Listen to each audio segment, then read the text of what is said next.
चल जइमा भीतर, चल जइमा भीतर। डीजे अमित तिवारी अपहर। छोड़ी के चक्कर में बेटा चल जइमा भीतर। बिना रिकॉर्डिंग स्टूडियो ईश्वर शेखपुरा।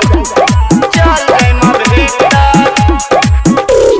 छोड़ी छोड़ी मत कर छोड़ी हो पवित्र,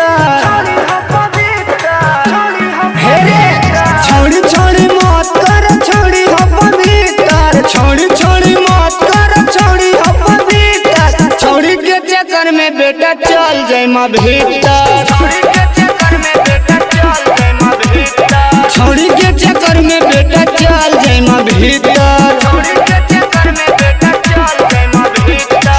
आजकल के छोड़ी सब होबो है चिनार रे, आजकल के छोड़ी सब होबो है चिनार रे। छोड़ी के चक्कर में बेटा खा जइमा मार रे, छोड़ी के चक्कर में बेटा खा जइमा मार रे। छोड़ी के चक्कर में बेटा खा जइमा मार रे। छोड़ी के चक्कर में बेटा खा जइमा मार रे। डीजे अमित तिवारी अपहर। छोड़ी के चक्कर में बेटा खा जइमा मार रे।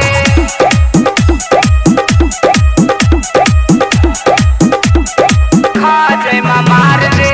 तोरे से कि नहीं तो बेटा चप्पल जूता छोड़ दे तो छौड़ी जैसे भागो हो कुत्ता। बाबू हो कुत्ता, बाबू हो कुत्ता। कहूँ करो ये तुम्हारे से प्यार रे, छोड़ी रखता हूँ 10 गो भतार रे। अवतार रे।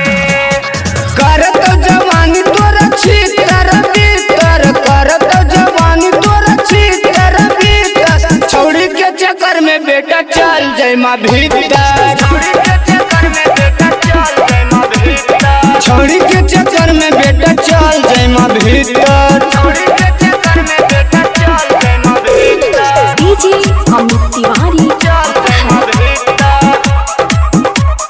छोड़ी के चक्कर में बेटा चल जइमा भीतर। चल जइमा भीतर।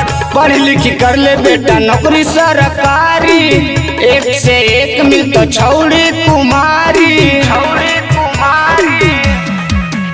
कुछ हो है यार ना प्यार से, बोलू रावत होले बर्बाद रे। बर्बाद रे। रोजे पढ़ाई तो तिरिया चरित्र, रोजे पढ़ाई तो तिरिया चरित्र। छौड़ी के चक्कर में बेटा चल जइमा भीतर, छोड़ी के चक्कर में बेटा चल जइमा भीतर। छौड़ी के चक्कर में बेटा चल जइमा भीतर। छोड़ी के चक्कर में बेटा चल जइमा भीतर। बिना रिकॉर्डिंग स्टूडियो ईश्वर शेखपुरा।